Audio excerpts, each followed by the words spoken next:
Felicity Aston skis across Antarctica solo. Good show.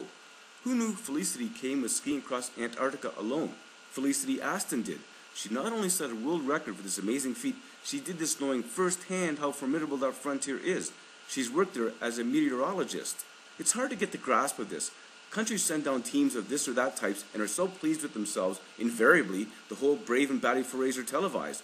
But British 34-year-old Felicity did this on her lonesome and, okay, so why do this?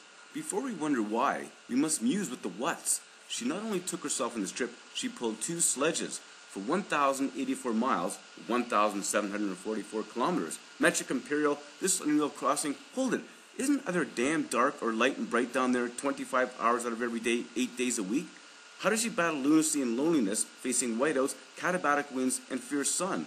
Well, the music of Junip and Bed Howard helped, and while she's not a penguin, she's a tough bird nonetheless. She did a marathon in the southern Morocco Sahara, led expeditions on Greenland, the Arctic, and Antarctica, rooted out herbs in Siberia, but this was a one-woman slogging show among mountains and crevices, specifically between Leverett Glacier and Hercules Inlet.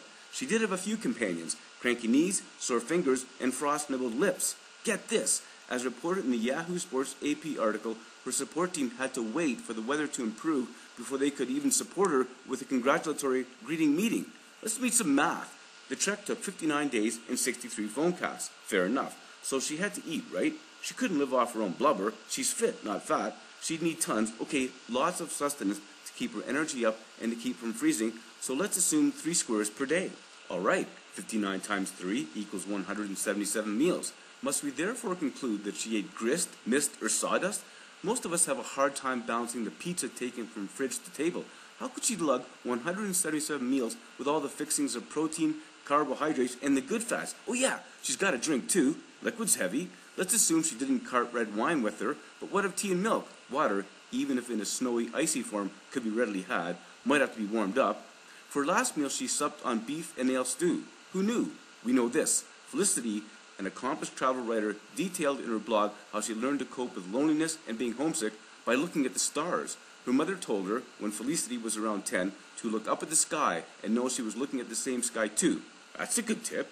And here's another. Felicity went in the summertime. Though she talks of minus 30-degree days, temperatures are generally not bone-chilling killing, not furiously rubbing mittens together, not foot-stomping inducing, coming in at the McMurdo station at a hot and heavy minus 3 degrees Celsius daily average. And the place is lit more than Charlie Sheen on a bender. Now how about that battle against lunacy? This isn't some crazy joke being waged at her expense. She writes of loony behavior due to hypothermia, which occurs when the body gets too cold. No biggie there. That would be par for this course, no?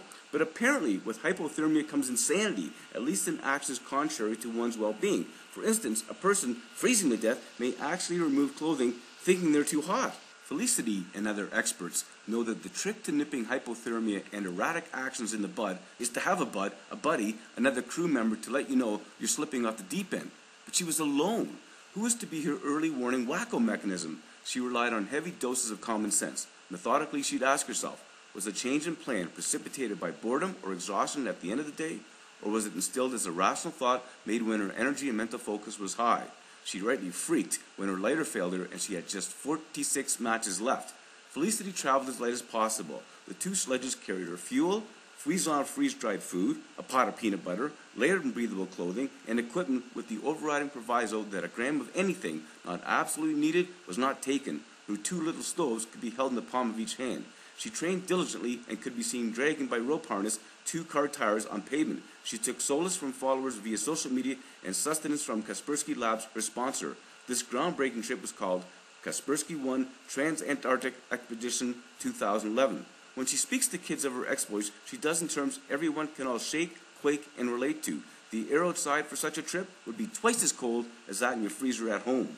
To bear those unbearable temperatures, to last and to live, Felicity focused on stamina with low-intensity workouts, eschewing a he-woman big muscle complex. Upper thighs, for skiing, and shoulder blades, for pulling, took the brunt of her resistance training. But now, journey finished, the luxury of hot water showers, wine, company, and the litany of worldwide press coverage via CNN and British newspapers await and have been availed. She's up in spirits and down in weight. Judging from Felicity's Twitter accounts, she seems remarkably level-headed and chipper. But the only downside to this denouement is the downer her 9,400 plus Twitter followers may feel not hearing the latest from this intrepid explorer and her unreal expedition in this vast icy-dicey landscape way down under.